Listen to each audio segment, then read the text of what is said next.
Well, Mike Dixon together with myself, David Goldstrom. Just a couple of minutes to go before we get underway. Very quickly, well, the bookmakers make Peter Northug the 2-to-1 favourite. He represents Norway. As you see the profile here with Mike. Right, this is the first 15 kilometres. It's 4 times around this track here. It's a 3.75 kilometre track. Usual, typical scenario, undulations with very, very tight curves. You can see there as the map takes us around all these corners. And this is the freestyle, the 3.75 kilometre on the freestyle. Some enormous climbs here. And again, look at the twists, the turns. It's going to be difficult for anyone to get away, actually, because of these long downhills after the extreme climbs. Basically, a very unrhythmical test. Peter Northug, the 2-to-1 favourite, with Lucas Bauer on offer at 5. Tobias Angerer, who I think, Mike, you've got some hopes for, at 8-to-1. And you just saw the temperatures on the screen there. minus 0.2 for air, minus 0.8 for snow. And that is nightmarish. More of that in a moment. Matti Heikkinen, 8-to-1. Dario Colonia, 9-to-1. Axel Teichmann on 10. Jean-Marc Gaillard, France, could go well, 12-to-1 with Södergren, and then Pietro Pilacotra at 14-to-1. If they stay together as a pack, he has a real chance. Vincent Vito, the pursuit champion of 2005, on 15-to-1, and further down, Valerio Kecki at 40-to-1. The boys and girls are coming out now. The girls are lining up, the cheerleaders they are, accompanying the guys as they come out to take their position on the lanes. As you see the start list, and it's a furious move out here by 93 competitors from 41 countries. And as you look at the start list, we've got other pictures here, and we can see that the servicemen are in and just cleaning off the bottom of the boots, Mike. They are, and well, this was highlighted at the team captains meeting last night, that there wasn't enough time in the women's race to clean your boots out because it's sticky snow, it gets in the little metal bars, and it was frantic. But it seems as if they've only given the men now 4 minutes, which yesterday it was agreed it wasn't enough time. So there's a little bit of a frantic action going on. Dario Colonia for Switzerland wearing 1. Of course, he is the World Cup leader. There's Axel Teichmann. High hopes for him, I think you have, Mike. I have, and especially Toby Angerer. I felt 2 days ago that he was going to win. He felt the same. But Lucas Bauer. Yeah, this man, he's not favoured today as much as he was 2 days ago, because half the race is in the skating technique.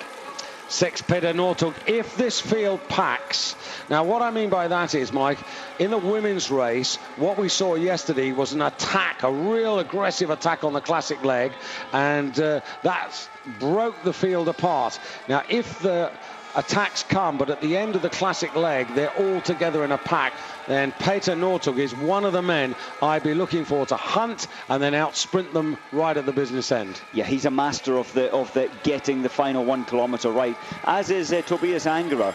But credit to Northug, he's just got more sprint, more absolute speed in his legs for the final 300-400 metres. Well, Johan Olsen and Tobias Angerer in the 15-kilometre classic, they skied with wax. They were the fastest racers who had wax on their skis. But today, I think the majority won't. So here we go, the men's pursuit, 30,000 metres, the first 15 in classic style. Sit back, relax and enjoy it with Mike Dixon and myself, David Goldstrom. This is so open. The conditions have once again turned it into a little bit of a lottery. And they're off. It was good to see Dario Colonia, bib number 1. They say he's got the mentality of Federer. He's from Switzerland, and he just doesn't get fazed by pressure. And there he is, leading from the start. Well, it's a good idea, and 83 already in trouble there. That's Yanis Paipals of Latvia.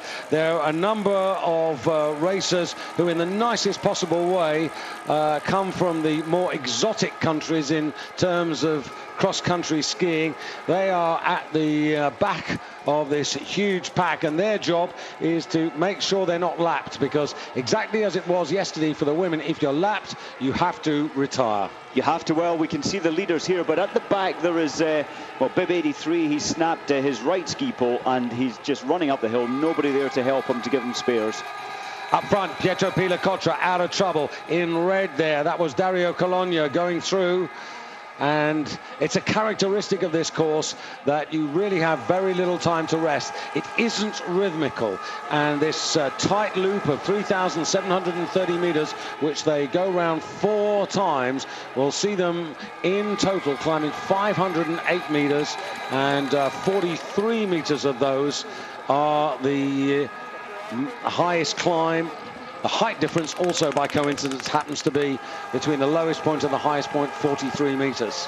Well, we certainly know that Järvi and, well, further back, as I said, there are 1 or 2 lesser lights, but Philip Boyd is no lesser light. I mean, he's been participating in the cross-country, the former track athlete for several Olympic Games, and also has appeared at the World Championships before now.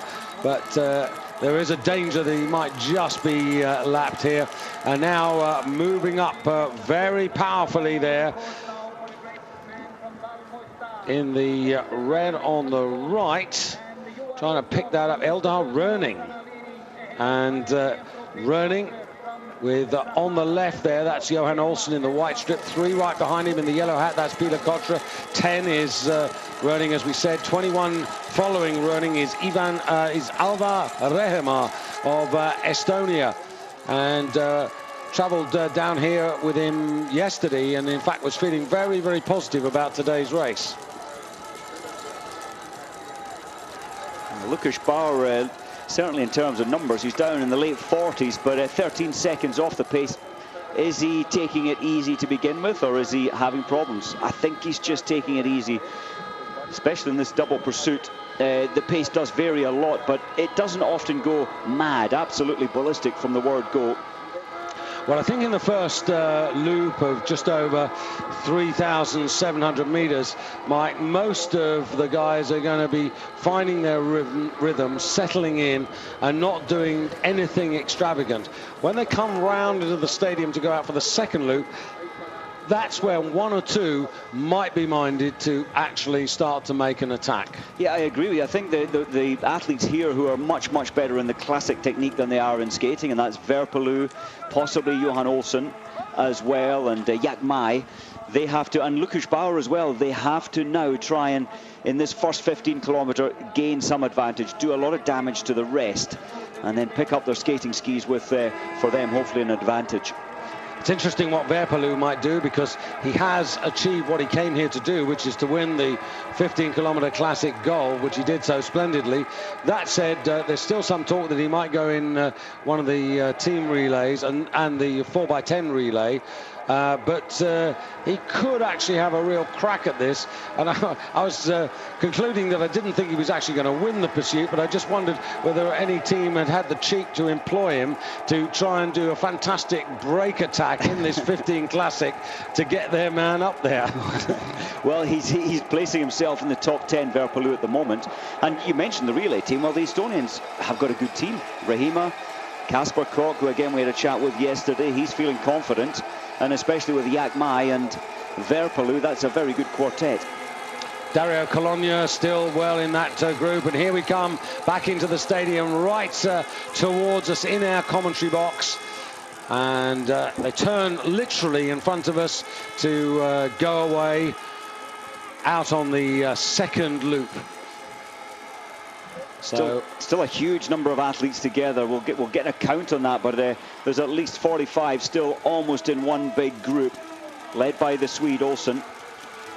Yeah, and I think that's a good place to be at the moment. A lot of these men, particularly the best in terms of skating, what they'll be hoping for, Mike, is that this pack is maintained so that they can maintain contact, conserve their energy, and then it can become a real fight on the second leg. But I noticed, having a look at the second leg of the men's pursuit, just looking at the freestyle leg, although it arguably is a bit easier, it's still pretty undulating and unrhythmical.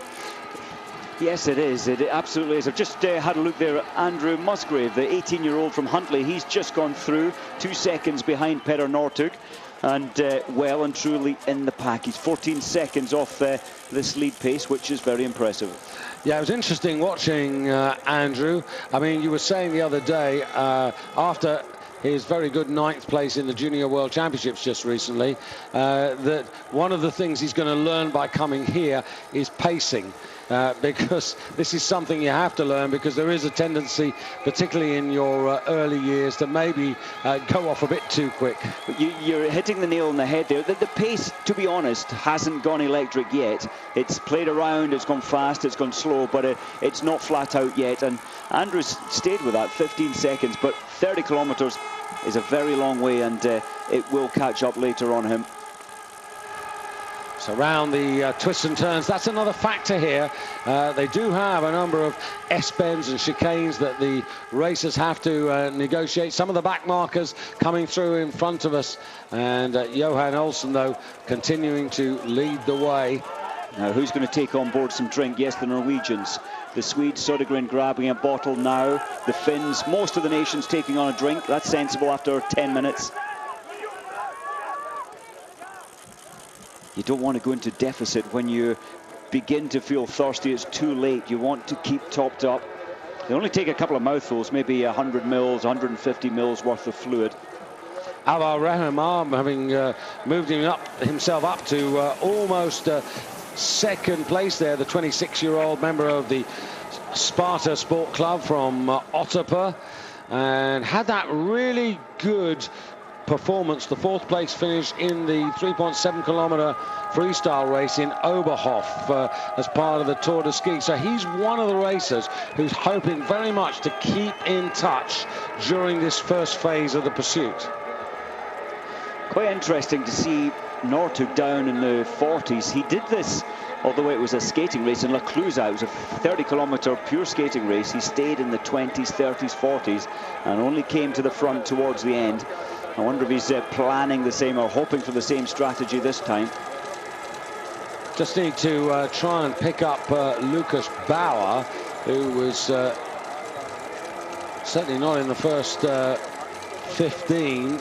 Now he's only 2 seconds ahead of Andrew Musgrave, down in the 40s.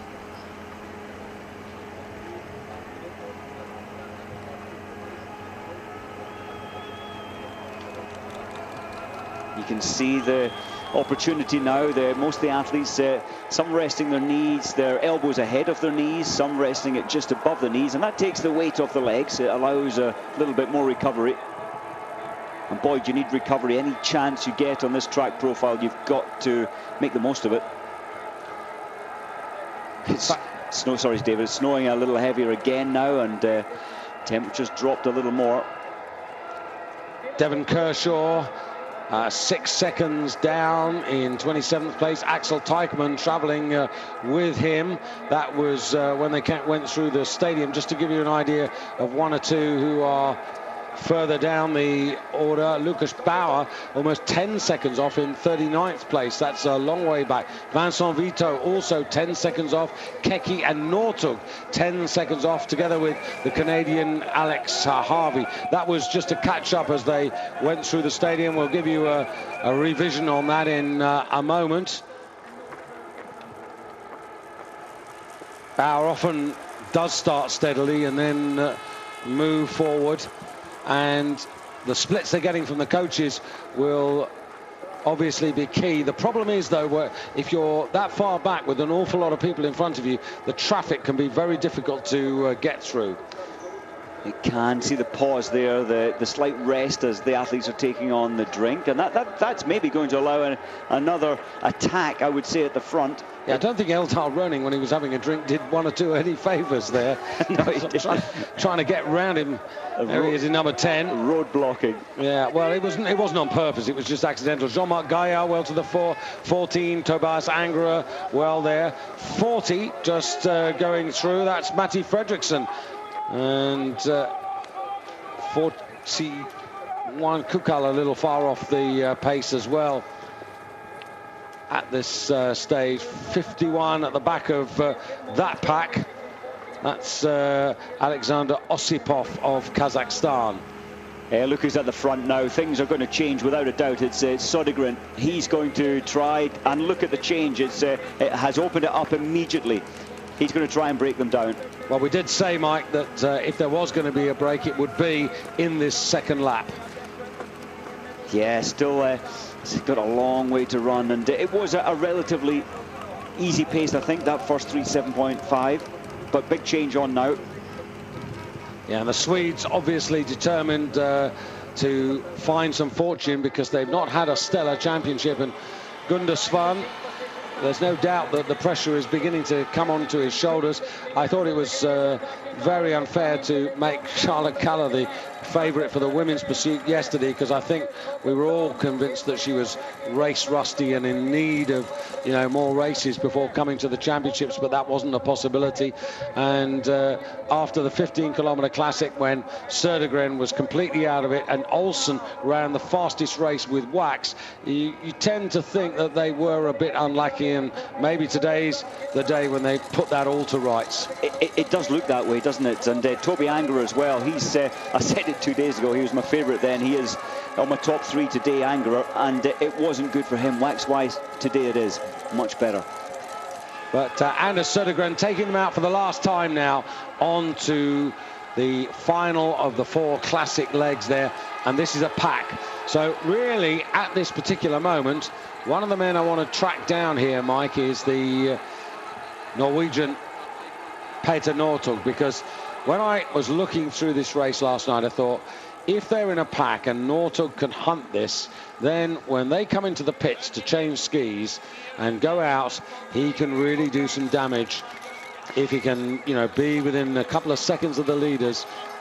Yeah, on that last leg. Absolutely, and he's kept himself in the pack. Well, ruining there the first of the Norwegians in 15th place, 10 seconds behind. But the way that Lukas Bauer has moved through the pack, I think he's lining himself up maybe to take this 3.75 in glory, to come in first position into the changeover.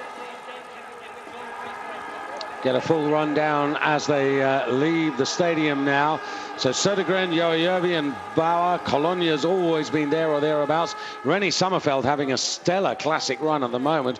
Pietro Pilakotra, very dangerous. I put Northug as a danger, but you have to put Pilakotra in whilst they stay in a pack. And the advantage with Pilakotra and Giorgio De Centa, they didn't take part in the 15-kilometre just 2 days ago. Now that is big advantage.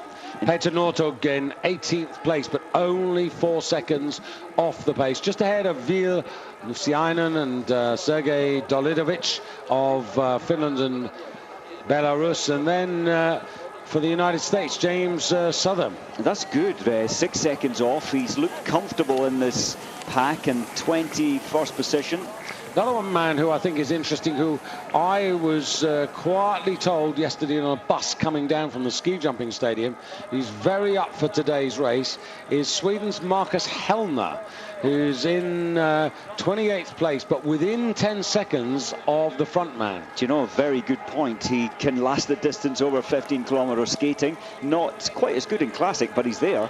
He took the first World Cup in the Gällivare. And when you consider that Teichmann is 13 seconds off the pace, and Kershaw 14 and Vito 19 seconds, Marcus Hellner's position is actually one of possibility.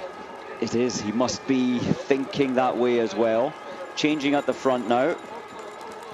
It's Rennie Sommerfeld feeling good. Just passing Södergren.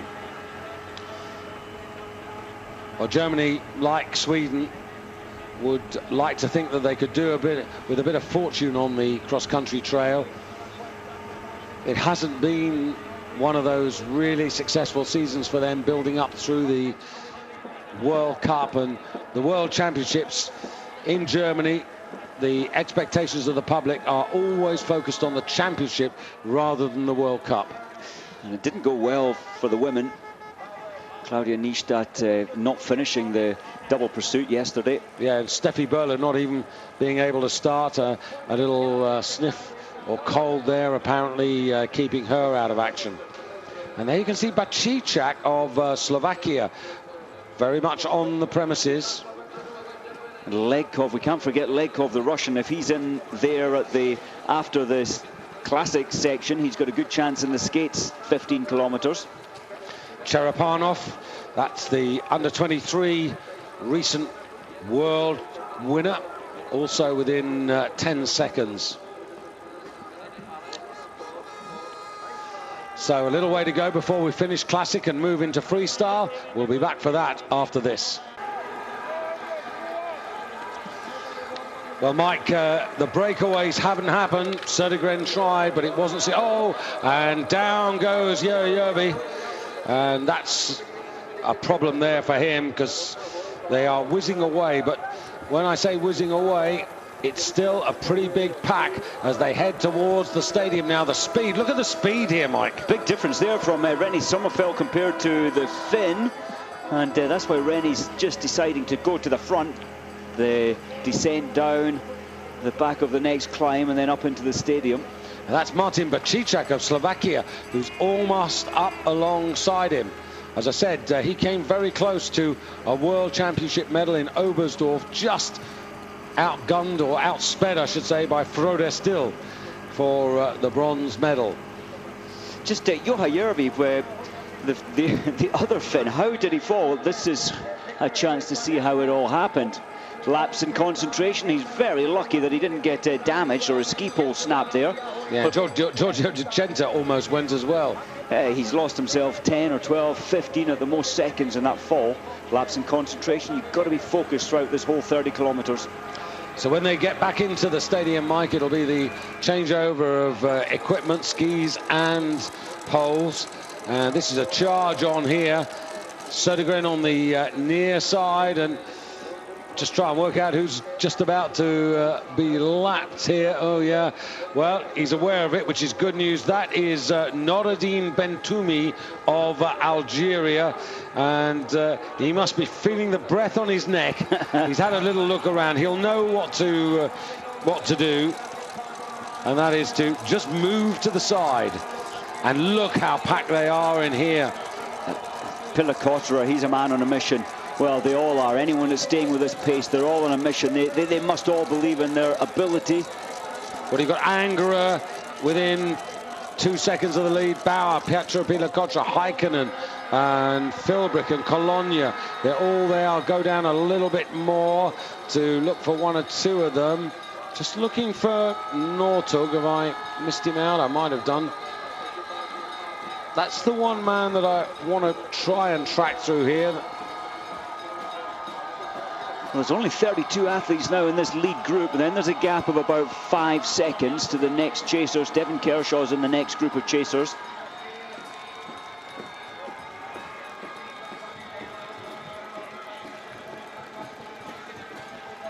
Swinging round towards the stadium. Just for the moment, we've lost track of Peter Northug.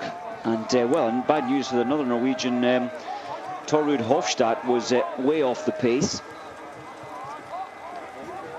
So here they come. Gjerdalens in 29th, 8 seconds off the lead.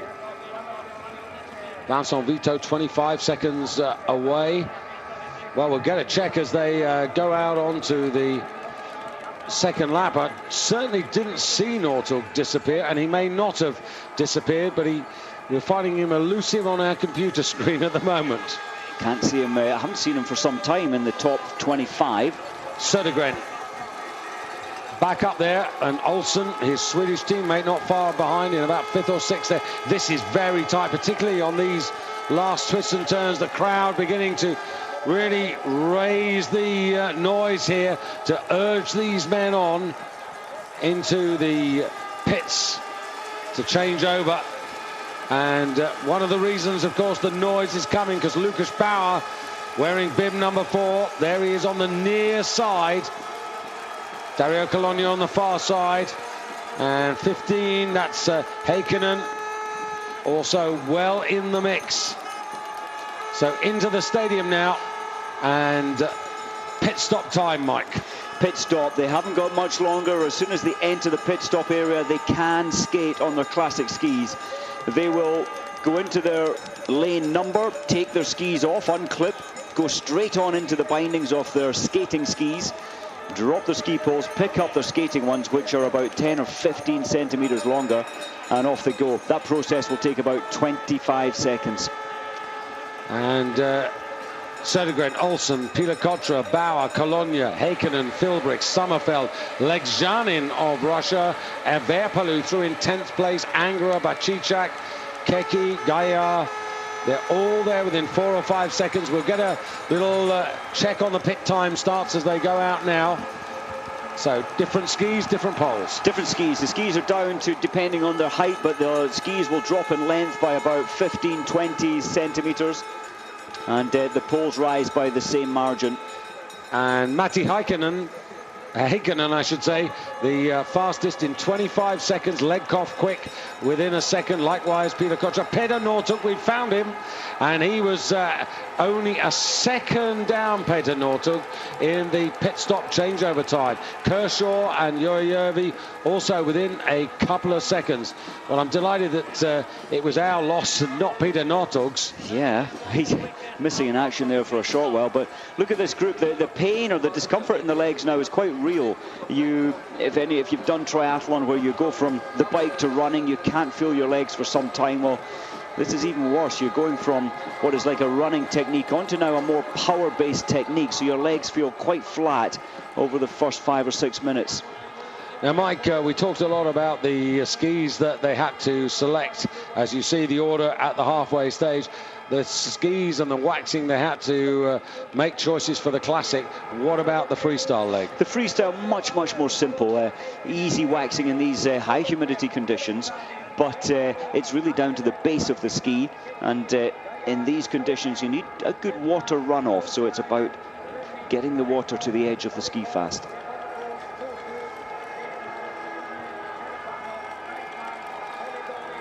So 15,000 meters, we'll just have a little look at who's where, and taking you up to the top of the order there, Södergren and Olsen. In fact, it's Södergren now, but that distinctive headband. Peter Kotra, who's discarded his hat, and then moving round. Peter Northug, I've just picked him up there. He must be in about 10th or 11th place. Red suit for Norway, wearing number 6. Dario Kolonja on the near side. And I think if Northug can keep himself out of trouble, Mike, he could be a big threat to the whole lot of them. Yeah. But Chichak just dropping back. Just a little. The pace is, as I said, the feeling in your legs and even your arms is like poisoned at the moment. So there's not going to be a big charge. I don't think a turn of pace in the next couple of minutes, but surely it's going to happen on the big climb. A bit of elbow work there on the left. The pace has really calmed down. Nobody again. Oh, he's just lost his pole. It's been ripped out of his hand. Heikkinen. He needs to get another pole fast. Ski pole. Coach, where are you? Yeah, this is not the ideal part of the course to do that, or to lose your pole. And on the left there, Peter Kotra, 8 in the centre there. Jurajärvi, despite that tumble, he's got himself back into it. 10, that's Eldar running far right. And this is a huge pack. 12, Giorgio Di Centa, the Olympic 50-kilometre champion, now well to the fore. 34 moving up there. Jiří Magal of the Czech Republic, 2.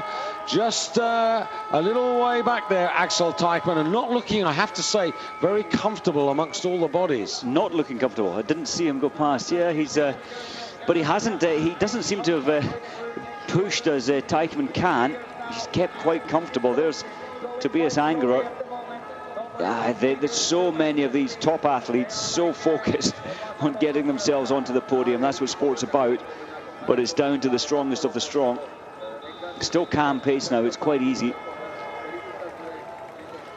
And it might give some of the chasers a chance to latch on to the back of this group. That will be their hope. Roland Clara desperately trying to get in contact with that lead group. Alex Harvey just dropping off the pace a little bit. Just looking for Hellner, who I picked up a moment ago. And I'm now inconveniently lost, because I'll be interested to see whether he can make up some of the deficit. Cherepanov, 6 seconds off. Roland Clara. There's a break from Novikov to Kershaw of about 3 or 4 seconds. And Vincent Vito, well, I don't know what's happened there, Mike. 40 seconds off the pace. Not at the races, but the only hope for Vito's is that this pace continues, and then he might have a chance of hauling that 40 seconds back and getting in with this group. That's his only chance for a medalist to now make contact as soon as possible with this group. Jack Mai also well out of this at the moment. And through almost 17 kilometres, actually all credit to Verpalou, he's within a couple of seconds. I mean, whether he can maintain this through all 4 legs of the freestyle, obviously this pace is making life a whole lot easier for him. It certainly is, and I'm a little surprised that the likes of Pillacotra or even Södergren hasn't now started an attack or a much increased pace.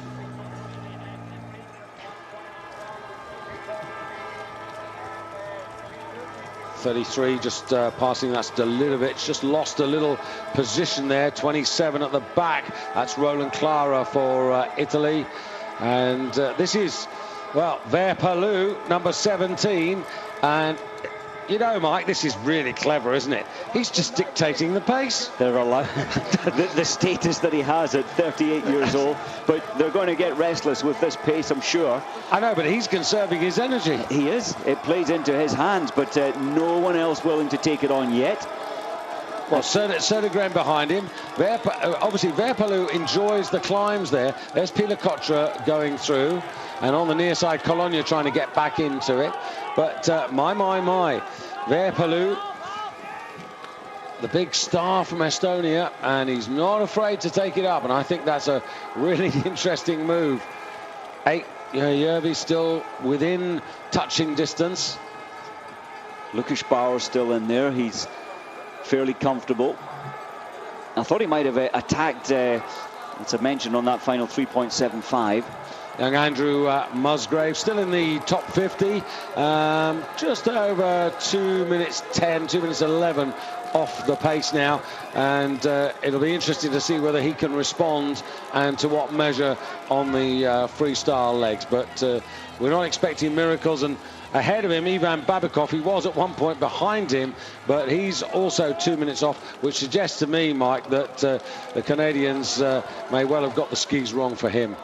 Quite possibly. He is a better freestyler than he is classic racer, but 2 minutes, he shouldn't have lost that. He shouldn't, and behind Andrew Musgrave is Emmanuel Jonier. I had him tipped actually as one of my favourites today, but he's Jonier 52nd place, 2 minutes 17 behind. So something desperately wrong there, and Verpalou continues. Ahead of Södergren, and then there's Bacic of Slovakia and Pillacotra of Italy, and all beginning to shape up nicely. Alvaro Rehma just on the left of his screen, coming through wearing 21, and shadowing him, that's Lukas Bauer of the Czech Republic. Once upon a time, Lukas Bauer used to get involved and do arguably a little bit too much up front, but he's learnt now. He has, and Yuri Magal is in there, another Czech veteran of many years. I don't think Verpalou's that happy to be leading this. He's had his drinks break, and now he's going to take a breather. Well, up front you can see Johan Olsen, but that may well be Maxim Legzhanin of Russia. It's so snowy, it's difficult to pick out here. 26-year-old who has had bits and pieces of form and graduated through the junior ranks, but we don't see very much of him on the World Cup trail. Just 28 World Cup starts, and this season, actually, his best performance was a 6th place in part of the Tour de Ski in Val di Fiemme in the classic race. But up front now, you can see Olsen, and moving up there is number 23, Marcus Hellner. Yeah, your predictions are coming through. Marcus Hellner moving into a challenging position now. And 1 or 2, I can just tell you, have been lapped. Stefan Langer of Belgium is out of the race. He's been lapped, as well as Andrew Wind of Australia. And the Brazilians and Venezuelans are out as well. Nat Anglin, the New Zealander, he's out, been lapped. Well, Södergren, I mean, the problem for him as he's dropped back now to, oh, he must be at least 14th, is whether he can put in one more attack. If he is going to do it, it's going to have to be mighty decisive. But here comes Marcus Hellner right through the pack. He's just worked his way nice and timely through there. Marcus Hellner, as you said, Mike, from Gällivare, where the current winter campaign all began, 23 years of age, the winner of that 15 free in Gällivare, and he's only also had 23 World Cup starts. Went to Sapporo in the World Championship 15-kilometer freestyle, 8th place, and he's stronger, wiser, better now. You're absolutely right, and very, very efficient on his skating skis, but he's been watched so closely. Petter Northug's in there. He's about 5th or 6th. He's covering now anything that's looking scary at the front. And Tobias Angerer, he's just moved forward to get a drink. And Angerer has just kept, well, he's taken nothing on yet. I think we're going to see a break soon from the German. Hellner, leg cough. You mentioned him, Mike. You thought that if he was there or thereabouts going into the freestyle leg, that he's a danger. Joey Järvi, who I have to say, I didn't really think was going to be ultimately a contender at the business end. He's still there or thereabouts. So is Johan Olsen. And this is pedestrian. Very much so. Nobody's wanting to take this on. 19 is, and that's Jens Filbrich. And it was interesting, he was one of the German racers who actually had no wax skis in the 15-kilometer classic race, and Filbrich has had enough of this and has decided to put some pace into the race and really has injected. Look at the reaction. I wonder if the memory from Filbrich of 2 years ago at the World Championships, that 4th place just by a whisker, is he going to put that right today and make the 4th into a 3rd, 2nd or 1st? He's based out of Oberhof and has got, as you said, Mike, he got that 4th place in the pursuit, but then he did get in Sapporo the bronze medal in the 50-kilometer classic mass start race. So he is a world championship medalist. He's obviously a man who, with the likes of Angerer and Teichmann around, often lives a little bit in their shadow. Yeah, that is sort of a great racing pedigree, though. Pietro Pilacotra right in foreground. Dario Cologno in the red. And Järvi, 46 going up there. That's Alex Harvey through. And look at this. Another man about to be retired. This is Daniel Kuzman of Israel. Well, believe it or not, they do have some snow, although I'm not sure he actually trains on the Golan Heights.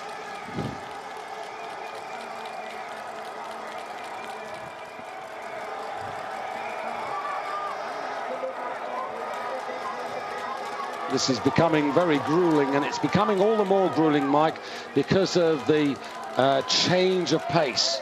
It's one of the most uncomfortable things to find yourself in the middle of a race where you keep surging and coming back and surging again.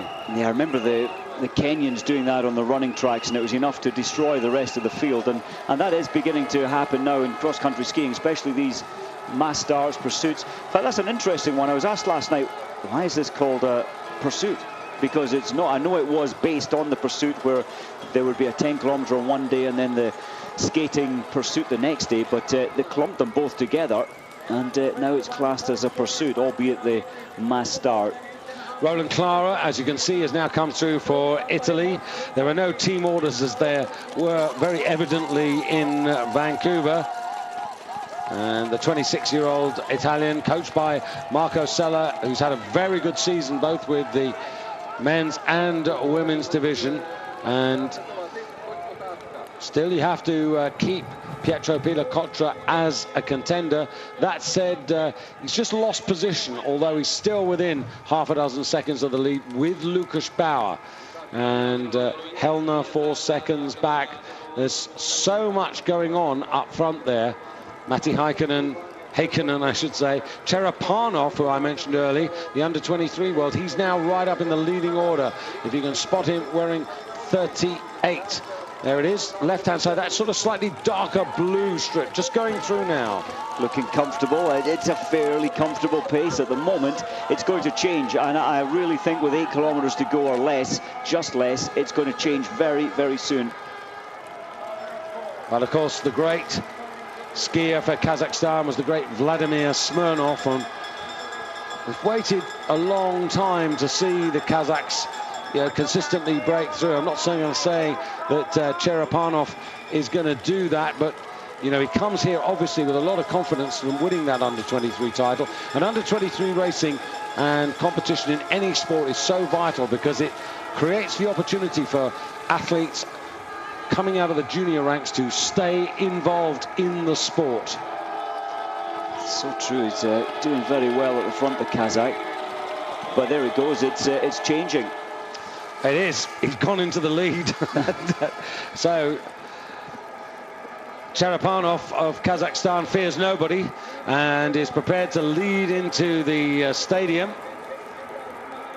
Dangerously, I think, or good news for the Russians.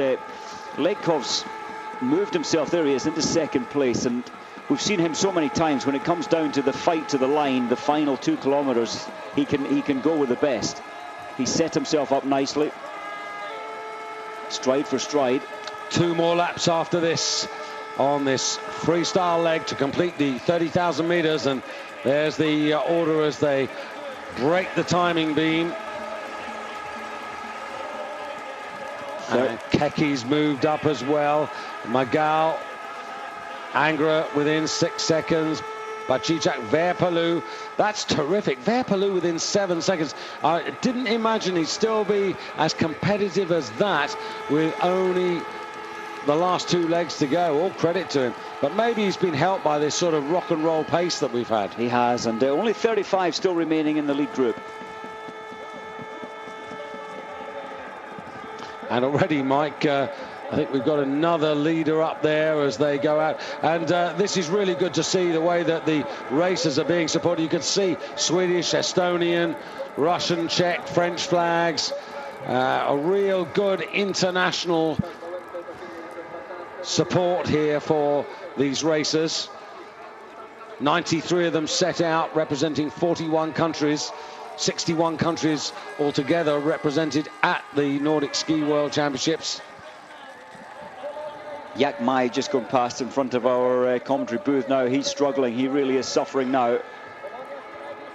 Came 5th in the Classic 2 days ago, 15 kilometer. I think we're going to see Södergren again turning things around. No one else is able to do that or willing to do that, but surely Södergren, he does it so many times, surely he's going to put in his turn of pace very soon. Well, there he is. He's working his way into second place. Well, Mike, the big question for Södergren, and we've seen this happen before, that when he does this, he's actually got to make the move count. Now, he's already made, by my reckoning, a couple of moves. That uses quite a bit of energy. That was in the Classic leg. He's now settled for a while and just moved himself very economically up into the top 5. If he's going to go again, because he knows that he can't beat Peter Northug in a sprint at the end, he's got to break the field. I think that's where he's, as you say, he's rested, if you like, in there. He's taken the pressure off himself for, well, at least 3 kilometers, 3.5. And, well, maybe it's Peter Northug who's going to up the ante. Peter Northug in picture, wearing number 6 for Norway. Remember, they've just got that silver medal from Kristen Styrer in the women's pursuit yesterday. Well, that's for me a little bit unexpected that Peter Northug has gone this early.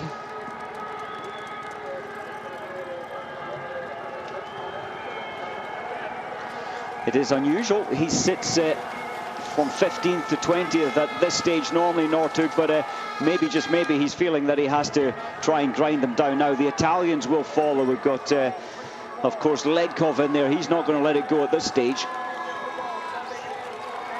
Olsen still there. They're all still there, 35 of them. Northug on the near side. And just, I think, now steadying. And he's right in the right place at the right time. He's happy to let Södergren get up there and just sit on his shoulder. That would be the perfect ride for Peter Northug. The absolute perfect ride. They will have visualized a strategy for the final 3 kilometers, the final 2 kilometers, the final 100 meters, because I think that's where this race is going, down to the line. And it does play a little into the hands of Northug if he can stay with the pace to the last couple of 100 meters. It's slowed down again. Northug unsettled it for a while.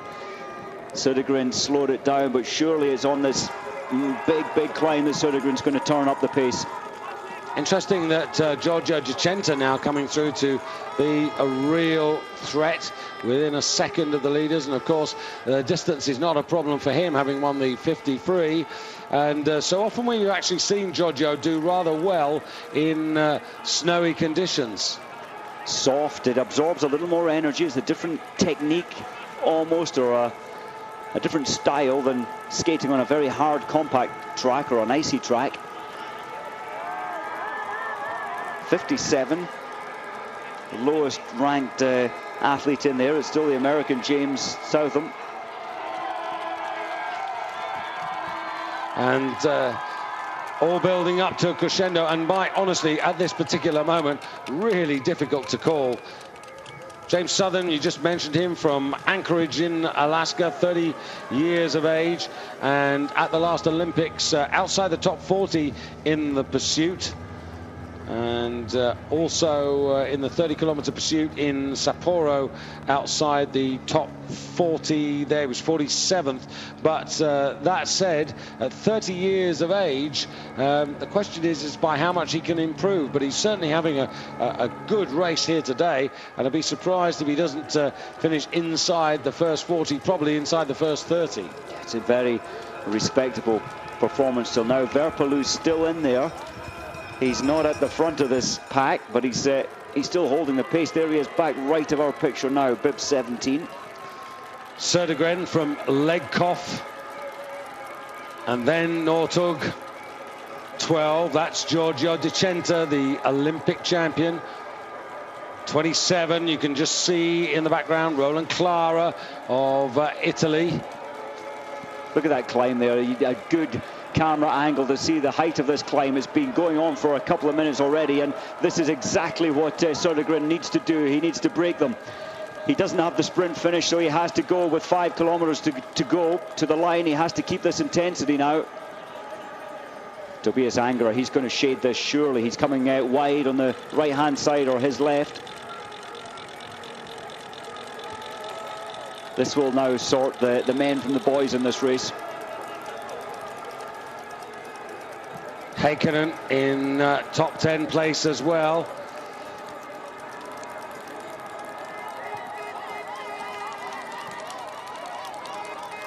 And as you can see, less than 5,000 meters to go. Cherepanov, look at that, Mike. From being up there to being 21 seconds off the pace. That's the sort of damage that's being done up front here by Södergren from Legkov, from Northug and Clara. Well, Mike, I think that was pretty well the decisive move of the race. It may not be the final move, but it's really split them apart. Beyond belief. He looked effortless doing it, did Södergren. He knows he had to do it with 5 kilometers to go. He kept his double dance stronger than anybody. Well, a few of them went with him. Legkov struggling in there. They're all suffering because Södergren, when he wants to, he can turn it up just like this with 3:75 to go. And there is Northug just moving into second place. Just getting a little concerned maybe that Södergren was just going to open up that gap a bit much, but in fact you can see that it is Sweden from Norway, Russia and Italy with, as you said, Mike, 3,700 meters approximately for the little quartet to go. Look behind them. There's Toby Angerer leading the, well, it's Clara, I think, with Angerer. Angerer's had a look back to see who's strong enough to stay with this. Now, Södergren has to keep this going, or they will pull him back. He has to keep this intensity, because it is hurting, but it's hurting the chase pack as well. The chase pack know it. They're realising we've got to haul this back in now if any one of them want a chance for a medal. Yeah, Dziecięta in fourth place. And Peter Kotra well out of it, 22 seconds off. Lucas Bauer way back. And just checking on that, Mike, I'm really quite surprised how far Bauer has gone back. Peter Kotra 15 seconds back. And Södergren leading up the climb, but Lucas Bauer 21 seconds back with Delidovic. And actually, Södergren has torn them apart. And that rest that he took after the classic leg, well, that was really the bit that worked for him. That was obviously his plan. It's a strange way that so often we see Södergren in 50 kilometres, 30 kilometre mass starts. They allow him to lead, and Södergren, it's purely because he doesn't have a sprint finish that he has to go so far from the end, which was, in this case, 5 kilometres to go. He knew in his own mind he had to do that.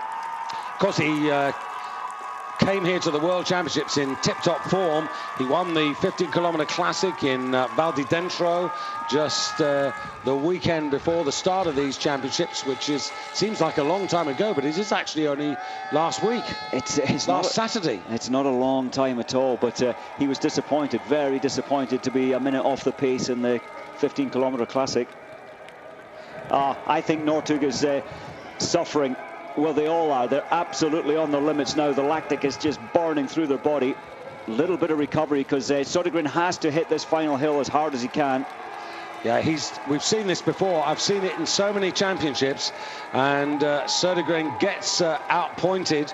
But if he gets it right, you know, Mike, I mean, was the silver medalist in 2003 over 50 kilometers freestyle, but got outrun by Kukal of the Czech Republic, and he's been so close. I mean, he was 5th in the Olympic Games. Do you remember in Torino? He pushed, but he couldn't get away, and, you know, just was taken apart in the closing stages. He was. So he's learned from all those past experiences and realizing that doing it with 3 kilometers to go isn't enough. He has to now hit the absolute pressure button with 5 or 6 kilometers to go, and that's what it's done to the rest of the field. 35 altogether. He's destroyed them. Well, he's destroyed the field, but the worrying factor for him is that he's still got a very fast sprinter on his shoulder in the shape and form of Peter Northug. Yeah, Peter Northug, if Northug can stick in with a pace, and I think that Northug is struggling, suffering under the burning pace that Södergren's giving, and Södergren's still giving it.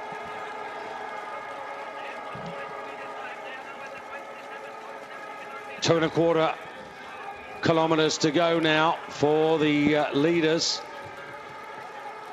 And just to tell you what's happening a little bit behind, as Mike said, Tobias Angerer and Roland Clara are the nearest pursuers, and they are something like 12 seconds off the pace there. And then after that, it's the Finn, Matti Heikkinen with Marcus Hellner, but they're 21 seconds back ahead of Phil Brick. And Martin Kukal of the Czech Republic looks as if he could be the best for his country. And Vito now up into 11th place, having lost such a lot of time on the classic leg. And it does suggest to me, Mike, that his skis were wrong for the classic leg for him to have lost so much time. I think so. It didn't look possible for Vito to bridge that gap, but he's done it, and he's there. He's top 15. He's 11th. And Northug gets ahead of Södergren. He kept the momentum going, but so's Legkov getting the moment. There's a sense out there that this is another important moment, because Legkov has gone. Legkov has made the biggest attack. Northug, as you rightly said, but his head is down and his shoulders have dropped. Yeah, they have. Look at this. Clara, I think that is 27. It is, and Toby Angerer, he's tried so hard, but he needs to pick it up now if he wants a medal. 1,000 meters to go, and it is Alexander Legkov for Russia, from the Dynamo Club, from a town called Khanty-Mansiysk, which is arguably better known for biathlon than it is for cross-country skiing. But he's the man who leads, the 25-year-old Russian, who's got a meter maybe ahead of Peter Northug, then Södergren, then Giorgio Dziecięta. Not out of it yet. yet, but really being put under the cosh there as the last of the quartet. Södergren has a little look round. He knows that there are 4 men fighting for 3 medals, and one of them is going to be extremely unhappy. And, you know, the likes of Decenta have been 4th. Here goes Northug, putting the power on, sprint speed there. Look at that, massive attack for Peter Northug. I've gone for gold. He's going for gold. I don't think he's touchable. That's the decisive move. They were all dead. They were all stumbling at the top of the rise, but where does he get it from? Well, the beauty about that attack on that last bit of uphill is that he continued the sprint right over the top and took the speed down into the glide here. And now he's got Södergren in second. There's Legkov and finally Giorgio Decenta. And that was a great move because Northug said, I don't want to leave this to the last 100. Oh, cannot believe it. That's the pain in the legs. There's no feeling left for the Russian. And Giorgio Decenta goes into bronze. As Northug heads for the stadium now. Norway, who've yet to get a gold medal at these championships, and he's coming into our view any moment now. Södergren. Untouchable. The momentum that Northug has got, unless he falls, he's going to take this one clearly. I think Södergren might hold on for silver. Coming into the last 100 metres, Peter Northug for Norway. Gold medals at the last World Championship in the Norwegian team in the relay. He was only 5th in the pursuit, but this is Norway's moment. Has a little look around. Södergren secure in second place. Giorgio Decenta in the bronze medal position. Gold to Norway, silver to Södergren. And Giorgio can look around. He's got enough in hand. What a pity. What a shame for Legkov. I really feel for Legkov. He's a good sprinter, but none of them had any feelings in the legs, and he tripped himself up over himself on the sharp left-hander. He's gutted. Coming across the line now, that's Roland Clara, and Angra won't be too far behind as they really burst for the finish here. There's Vito. What a fantastic pullback by him. Angra, Jojijevi, good race. Kukal, the best for the Czech Republic. And then, well, as they finish here, Heikkinen for Finland. Jojijevi, actually the best Finn on the day. That's a really good result. Cherepanov for Kazakhstan, ahead of Yuri Magal. Jerdalen of Norway pulling up as well. Bachicak completing the top 15. And Johan Olsen, who led much of the race earlier on in the classic phase, down in 16th place, but almost 40 seconds off the pace. And Matti Fredriksson, he did bridge the gap. He was hanging on into 50th position. He's moved right up into 17th. Well, Peter Northug, he's had many highlights already, but what you have to realise about him is that he's still relatively a youngster. His birthday, 14/9, he's, what is he, 23? And, you know, that's just literally out of the junior stage. Yeah, still a long way to go. He's taken himself to a painful place that you can only do once every year or every couple of years. And that's what World Championships do.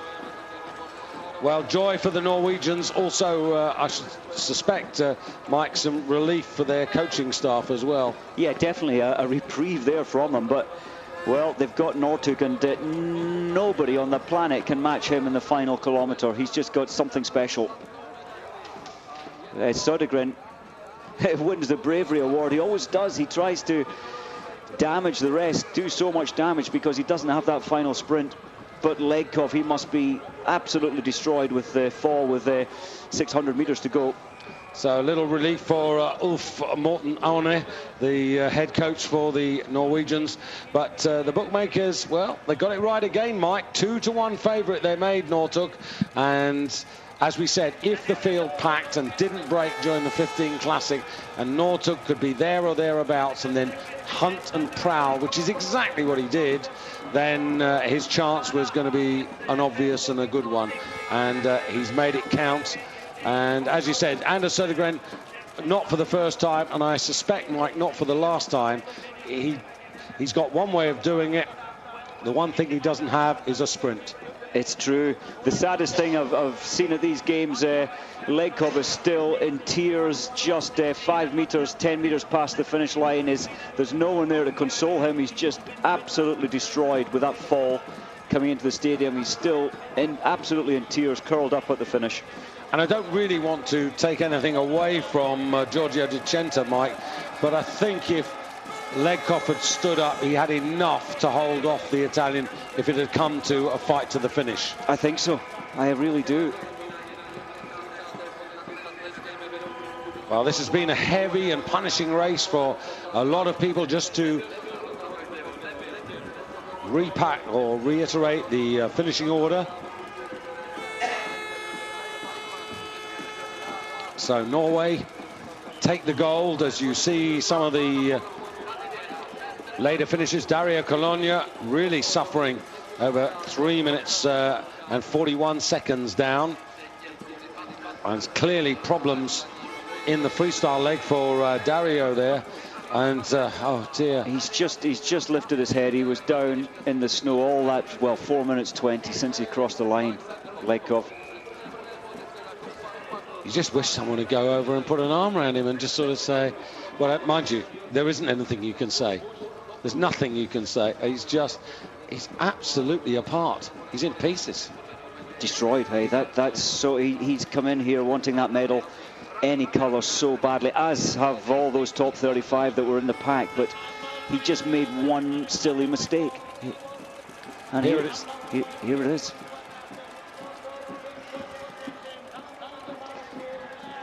Mike? Absolutely, he was just lifting his left leg to just step around this bend, and it went completely wrong. He was lined up there potentially to take Södergren. He is a good sprinter, as Legkov. Thankfully, he didn't watch that on the big screen. But I mean, fatigue or just a moment's lack of concentration? Tiny lapse, and he was looking at Södergren, watching his line, and he just misplaced. He caught an outside edge as he brought the left leg in. Well, this is the man who is the champion of the 2009 World Championship pursuit. It is Norway's Peter Northug. All 1.85 and 82 kilos of him. A proud moment for his dad, John, and his mother, May. And Norway, well, we've always recognised the talent in the man as a junior, but now he's beginning to really show what he can produce. And, you know, they've lost, well, over the years, they've lost greats, haven't they? Not least of all, Björn Daly and Thomas Olsgaard. And they need somebody to come through in the distance races to really make their mark. And this is clearly the man. They do, and you know what? This is good news for the Norwegians in the relay, because to have a rocket like this when it comes to head-to-head racing for the line, they've got a trump card. 6 times a junior world champion, and even then he was being compared to the great Björn Daly. And he showed, if you remember, Mike, in Sapporo, the sprint finish that he's got in him when he came in to take the relay gold on the anchor leg and took all the responsibility.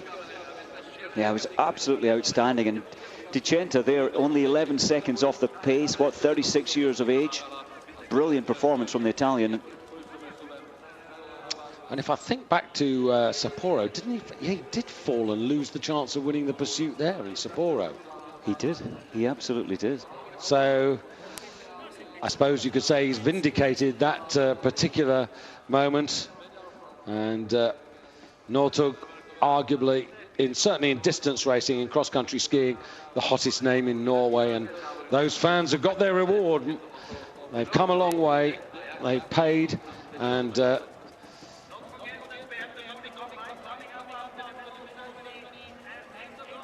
Northug from Södergren for Sweden. Vito, well, that'll be an interesting tale to listen to.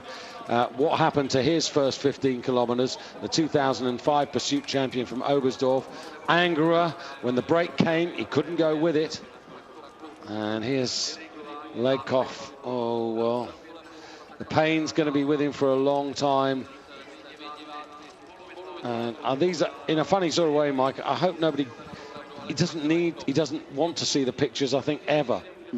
No, That's racing, you know. You have to keep sharp, you have to keep focused. But in those final moments when there's no feeling, I think I mentioned there's no feeling in your legs when you go over the top of those rises, and that's when you have to keep it sharp. Just make sure you don't make errors on the corners. But I really feel for him. He's still absolutely down and out in the pen.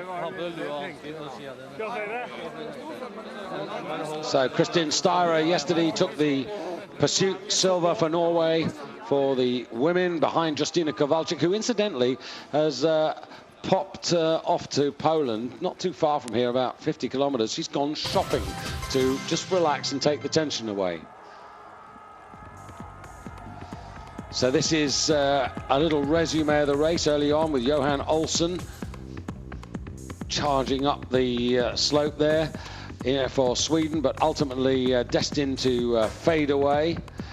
And Södergren, so often the leader of these big attacks, finally coming through, but Peter Northug in the second phase, the freestyle skate, always on his shoulder. And then within the last kilometre, Mike, this is what happened. Northug went for it, so did Legkov. Södergren looks as if he's left in the bronze medal position with Giorgio Gitenta in fourth place. Down goes Legkov. And, well, Legkov was lined up there behind Södergren, and there goes Giorgio Gitenta just past Legkov in the final stages. Södergren, another silver medal, but at least Sweden have announced their arrival in cross-country terms. He couldn't have done any more, Anders Södergren. He couldn't. He ran the race to suit himself, and that was to destroy the pack 5 kilometres out, and it gave him the best possible chance for gold, but he had a problem. Northug was in the way, and Northug can sprint. So now he's got a relay gold from Sapporo, but more importantly, he's got an individual gold. And the 4x10 kilometre relay towards the end of the week is going to be a fascinating race. It is. Just updating on the British athlete Andrew Musgrave, 45th. That's out of 93 starters and only 4 minutes 11 behind. He's ahead of Novikov, the Russian, Remo Fischer, lots of big names, Jean-Pierre behind him. He's taken a lot of big scalps today. Well done to Andrew. The confirmation of the results there. Peter Northug ahead of Anders Södergren takes the gold, with Giorgio Gitenta the bronze, and the so unfortunate Alexander Legkov of Russia ending up in fourth place. Roland Clara behind for Italy in fifth, and then Vincent Vito, the best for France, the best for Germany. Tobias Angera, Sami Järvi for Finland in eighth place, ahead of the Czech Republic's Martin Kukal in ninth, ahead of Filbrich. Matti Heikkinen of Finland ahead of Cherepanov, the best for Kazakhstan. And then Jadalen of Norway in 14th. Pačičák, the best for Slovakia, in 16th place, ahead of Johan Olsen and Matti Fredriksson of Sweden. And then Nusiainen and Verpalu finishing a really respectable 19th, just 42 seconds off the pace.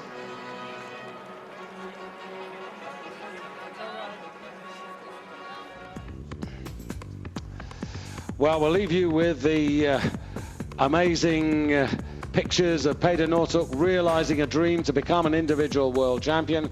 From Mike Dixon and myself, David Goldstrom, bye-bye from Vesets